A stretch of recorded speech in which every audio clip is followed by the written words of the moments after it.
여러분 안녕하십니까? 일요일인 내일 충남과 충북, 수도권 등 5개 시도에서 올가을 들어 처음으로 초미세먼지 비상저감 조치가 시행됩니다. 환경부는 어제부터 해외발 미세먼지와 대기 정체로 이들 지역의 초미세먼지 농도가 높아져 오늘 미세먼지 주의보를 발령한 데 이어 내일도 계속될 것으로 보여 위기경보 관심 단계를 발령하고 초미세먼지 저감 조치를 시행하기로 했습니다. 이에 따라 충남과 인천 지역 석탄발전소 8기는 가동 중단, 35기는 감축 운영하며 미세먼지 다량 배출 사업장과 건설 공사장 등은 조업 시간을 단축하거나 조정해야 합니다. 다만 휴일인 만큼 배출가스 5등급 차량의 운행 제한은 시행하지 않는다고 밝혔습니다. 과거 밀 보급의 중심지였던 대전에는 유명한 빵집들이 많이 있는데요. 동네 유명 빵집 33개를 한자리에 모은 빵축제가 내일까지 열립니다. 또 중앙시장에서는 소상공인 지원을 위해 시장에서 구매한 재료로 요리를 만들어 우승자를 가리는 이색적인 이벤트가 열렸습니다. 이선학 기자가 보도합니다. 전국적으로 유명한 대전의 대표 빵집 성심당을 비롯해 동네 맛집으로 소문난 빵집 33개가 한자리에 모였습니다. 빵집마다 대표 메뉴를 들고 나왔는데 다양한 빵집 부스를 돌며 먹고 싶은 빵을 마음대로 골라 구매할 수 있습니다. 직접 맛있는 쿠키와 케이크를 만드는 체험도 할 수 있고 완성된 쿠키와 케이크는 집에 가져갈 수도 있습니다. 제가 평상시 빵 되게 좋아하는데 빵집들이 많이 모여있고 여러 체험도 할 수 있어서 진짜 좋은 것 같아요. 축제장에서는 빵만 구매하는 것이 아니라 다채로운 게임과 인기 가수 공연 등 풍성한 볼거리도 마련됐습니다. 밀 보급의 중심지 대전에서 빵을 주제로 펼쳐지는 빵축제는 옛 충남 도청사에서 내일까지 이어집니다. 대전이 노잼 도시라는 오명을 쓰고 있어서 어떻게 하면 꿀잼 도시로 만들까 생각하다가 대전의 빵의 도시로 한번 만들어야 되겠다. 그런 취지에서 대전에 있는 그 빵집들을 모아가지고 이 축제를 하게 되었습니다. 대전 중앙시장에서는 코로나19로 침체됐던 시장 상권을 살리기 위해 이색 행사가 펼쳐졌습니다. 바로 드라마 오징어 게임을 패러디한 서바이벌 요리 게임.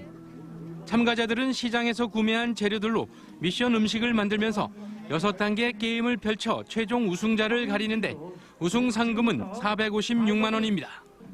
가족끼리 혹은 친구끼리 마음을 합쳐 단계별 미션을 수행하며 게임에 흠뻑 빠졌습니다. 저는 이런 대회는 처음인데 저 친구들이랑 함께 나와서 굉장히 즐겁고 또 대전 소상공인들 도와준다고 하니까 정말 뜻깊은 참여인 것 같습니다. 위드 코로나 도입으로 거리 두기가 완화되면서 그동안 어려움을 겪었던 소상공인을 돕고 잊혀졌던 일상의 즐거움을 찾는 축제들이 하나둘 펼쳐지고 있습니다. TJB 이선학입니다. 이재명 민주당 후보가 어제 TJB 뉴스에 출연해 대통령이 된다면 취임식을 세종의사당이나 세종의사당 후보지에서 하고 싶다고 밝히면서 여야의 충청 민심 구애가 더욱 뜨거워지고 있습니다. 이 후보는 또 청와대 제2집무실 설치도 얼마든지 가능하다고 밝히면서 지난번 국민의힘 윤석열 후보가 세종에 제2집무실을 설치하겠다고 밝힌 점과 함께 여야 후보 모두 청와대 세종집무실 설치를 공약으로 약속했습니다. 메타버스 충청권 순회 이틀째를 맞은 이 후보는 오늘 충남 논산 화지 중앙시장 등을 방문해 초심으로 돌아가 부족한 것, 기대에 어긋난 것 모두 챙겨보겠다는 자성의 목소리와 함께 새롭게 시작하겠다고 말했습니다. 국회가 내년도 정부 예산안에 대한 심의에 돌입한 가운데 대전, 세종, 충남도 국비 확보를 위한 총성 없는 전쟁에 돌입했습니다. 야구장 건립과 충청 내륙 고속화도로 등 대전, 세종, 충남엔 향후 몇 년에 결정할 굵직굵직한 사업들이 많아 12조 국비 확보가 더욱 중요해지고 있습니다. 서울방송센터 김성민 기자입니다. 국회는 각 상임위별 예산 심사를 거쳐 예결위 심사와 본회의 의결 이후 다음 달 초 내년 정부 예산안을 확정합니다. 남은 2주가량이 지역 예산 확보 여부를 결정하게 되는 만큼 전국 지자체의 예산 경쟁이 치열해 지역 정치권의 협조가 요구됩니다. 대전은 새 야구장인 대전 베이스볼 드림파크와 옛 충남도청을 활용한 국립미술품 수장보존센터, 대전의료원 연구용역비 확보 등이 관건입니다. 대전 베이스볼 드림파크는 1,579억 원 중 290억 원 이상의 국비를 확보하는 것이 목표로 내년에는 우선 100억 원 이상을 확보해야 사업 추진이 원활할 수 있습니다. 이 밖에 대덕특구 재창조 선도사업인 마중물 플라자 조성사업비 50억 원 등 내년도 대전시 국비 확보 목표액은 3조 8,744억 원으로 올해보다 8.2% 늘었습니다. 저는 이 원도심 재생과 원래 있는 우리 과학기술 자원을 조화롭게 발전할 수 있는 방향으로 우리 대전의 그 전체 이제 국비 추가 확보 관련된 그 예산들을 확보해야 된다라는 생각을 가지고 있고, 내년부터 국회 세종의사당 설치가 본격화되는 세종 역시 국비 확보 목표가 올해보다 10% 이상 늘었습니다. 세종시 국립박물관 단지에 국립민속박물관 확장 이전과 충남대 공주대 세종 캠퍼스 건립, 세종경찰청 신청사 이전 등 국비 확보가 절실합니다. 충남은 코로나19 사태 확산 이후 필요해진 중부권 거점 국립경찰병원 설립, 가로림만 해양정원 조성, 충청 내륙 고속가도로 건설 등의 예산 반영을 요구하고 있습니다.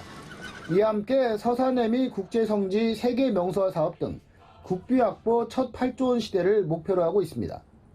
충남이 보다 여러 가지 국제적인 명소라든가 또 이런 그 인프라 확대를 통해서 새로운 그 충청권의 위상을 확보하는 그런 사업들을 확보하기 위해서 최선을 다하겠습니다. 미래 성장 동력과 연결되어 있는 지역의 사업들이 국비 예산 확보로 이어질지 이목이 집중되고 있습니다. TJB 김성민입니다.